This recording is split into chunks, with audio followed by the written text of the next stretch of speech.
Buenas tardes, mi nombre es Heidi Cárdenas, soy médica especializada en medicina interna, cardiología y imágenes para diagnóstico cardiovascular y me dedico a métodos no invasivos. En la actualidad me desempeño tanto en la labor pública como privada, en las prepagadas y a nivel empresarial con una institución de diagnóstico médico cardiológico. Muchas gracias. Queremos hacerle unas preguntas para un proyecto. ¿Nos puede colaborar? Claro que sí. ¿Cómo percibe la industria médica en la actualidad?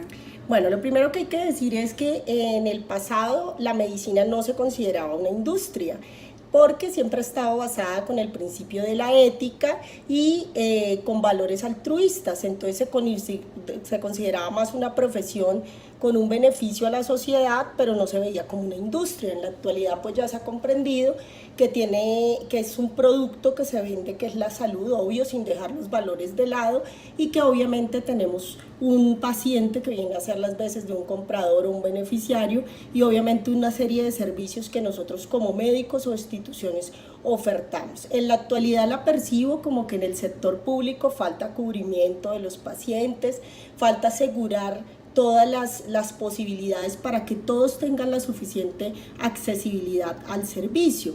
A nivel privado, en las prepagadas y en la industria particular médica, pues obviamente el servicio es un poco mejor, falta implementar de todas formas más plataformas de manejo, traer más tecnología y poder asegurar que el sistema sea más autosostenible. Para nadie es un secreto los problemas económicos que ha tenido el sistema del sector salud y los requerimientos de una reforma actual. Muchas gracias. ¿Cuáles son las tendencias de la industria médica? Pues en la actualidad lo que buscamos sería el mejoramiento del servicio, el uso de nuevas tecnologías que aseguren la adherencia del paciente y la mejor calidad de vida, implementar esas tecnologías que ya están en muchos otros sitios y que en Colombia existe la educación para realizarlos y la idoneidad de los especialistas, pero a veces por costos no se utilizan. Invertir obviamente mejor los presupuestos sería algo ideal, acabar con la intermediación médica, implementar el uso de dispositivos, aumentar o mejorar el mercado de la telemedicina y mejorar obviamente otra serie de mercados que implicarían un avance tecnológico para los pacientes. ¿Cómo visualizaría usted la medicina en 10 años? Yo pensaría que van a haber cosas muy positivas, entre esas, de hecho ya se está realizando, se hacen equipos de asistencia ventricular en cardiología que salvan día a día a los pacientes con falla cardíaca, preventores de arritmia, plataformas de manejo y de software para hacer un control estricto de los pacientes con falla cardíaca y alcanzar a predecir no solo en ellos sino en sus familiares, incluso cuando se está con una necesidad de la asistencia al servicio de urgencias. Hay dispositivos para Parkinson, dispositivos para Alzheimer, se están desarrollando en muchos sitios del mundo, entre esos la China, la consecución y la elaboración de órganos, entre esos el corazón en 3D y sistemas de software para que los pacientes no sean tan dependientes de los bancos de órganos y de tejidos, sino se pueda realizar la creación de esos mismos órganos en 3D y dispositivos y tecnología que salve realmente vidas. Yo pensaría que mi visión es una medicina totalmente tecnológica que obviamente emplea un recurso humano de manera adecuada, pero que beneficie a los pacientes. Y creo que Colombia tiene la vanguardia a nivel educativo, falta de pronto mayor organización obviamente en el sistema político y en toda la intermediación para que los recursos lleguen a los que realmente lo necesitan, que son los pacientes. ¿Cuáles cree que son los avances de la inteligencia artificial en la medicina? Bueno, la inteligencia artificial pues obviamente es llegar a crear como una especie del pensamiento normal y del análisis de conductas que se hacen para resolucionar un cuadro clínico para el tipo pues, de acá de la medicina y formar esa especie de algoritmo en plataformas, en software, en equipos, en robótica, para definir y ayudar a la resolución fácil de casos clínicos. En la actualidad hay muchas cosas de la inteligencia artificial que se hacen en medicina. De hecho, nosotros utilizamos cualquier cantidad de plataformas de software y de cosas para muchas cosas, para diabetes, para falla cardíacas, para diferentes patologías de cáncer y patologías cardíacas, que lo que buscan es emular plataformas de software para analizar o imitar el pensamiento y la resolución humana. Eso obviamente tiene sus ventajas y sus desventajas. ¿Considera que la inteligencia artificial puede impactar la medicina y de qué manera? Sí, claro, la puede impactar de manera muy positiva con ventajas y desventajas, como veníamos analizando. Entonces, aspectos positivos, pues que cuando, de hecho, nosotros los médicos nos volvemos mucho en algoritmos médicos, o sea, está la patología y el análisis del pensamiento para llegar al diagnóstico sugestivo. Entonces, digamos que la puede impactar de manera muy positiva. Porque no hay limitantes, hay exactitud, por lo menos en robótica se pueden realizar hoy en día cirugías casi que súper exactas, desde otro sitio, con un operador desde otro sitio, como con una especie de dron. Entonces la exactitud de la cirugía, la disminución de la morbimortalidad, la disminución de las complicaciones.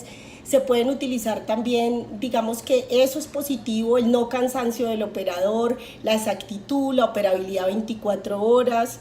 En muchas plataformas de software ayuda a que el paciente haga un autocuidado, que eso es como la tendencia que nosotros buscamos actualmente. Hay plataformas en los celulares para que los pacientes con enfermedad pulmonar, para que los pacientes con diabetes hagan autocuidado permanente, para modificar dosis de medicamentos en patologías graves. Entonces fíjate que los impactos positivos son muchísimos. Obviamente hay impactos negativos como todo. ¿Cuál sería la afectación negativa de la inteligencia artificial? Bueno, desventajas, hasta qué punto debe ir la inteligencia artificial, no de pronto quitarle importancia a la actitud del humano, ¿cierto? De pronto hasta qué punto tiene que ser un uso muy responsable, como todo en la tecnología. Tú sabes que el uso en la tecnología debe ser ultra responsable porque también puede inducir a conductas no muy buenas. Obviamente también se puede quitar el recurso humano y eso pues haría que la gente, que muchos médicos y personal de salud resultara afectado. La cuestión de la ética también influye, hasta qué punto se debe replicar el pensamiento y el análisis humano y hasta dónde es limitado ese concepto, ¿cierto? Los costos, porque cuando tú utilizas plataformas, cuando utilizas equipos de dosificación, asistencia ventricular, dispositivos cerebrales, dispositivos de integración de software, todas estas plataformas tienen un costo mayor. Entonces, ¿será que eso es para todos? Ojalá ese fuera el sueño, ¿no? Poderle brindar eso a todas las clases sociales sin ningún tipo de limitante. ¿Cree usted que el sistema de salud en Colombia puede mejorar aplicando la inteligencia artificial? Sí, sin duda alguna puede mejorar muchísimo. El generar autocuidado, el poder hacer un seguimiento del paciente por plataformas, el hacer unos algoritmos ordenados, el poder tener sistemas de interpretación, el poder tener contactos con los especialistas desde regiones apartadas sin que exista la posibilidad de que eso sea una limitante. El solo desarrollo del pensamiento remoto y de la telemedicina y de otra serie de dispositivos, de cirugías desde larga distancia operadas por equipos como el DALI, otra serie de equipos que existen hace muchos años, sería súper ideal y pienso que podría afectar la manera positiva si los recursos fueran empleados.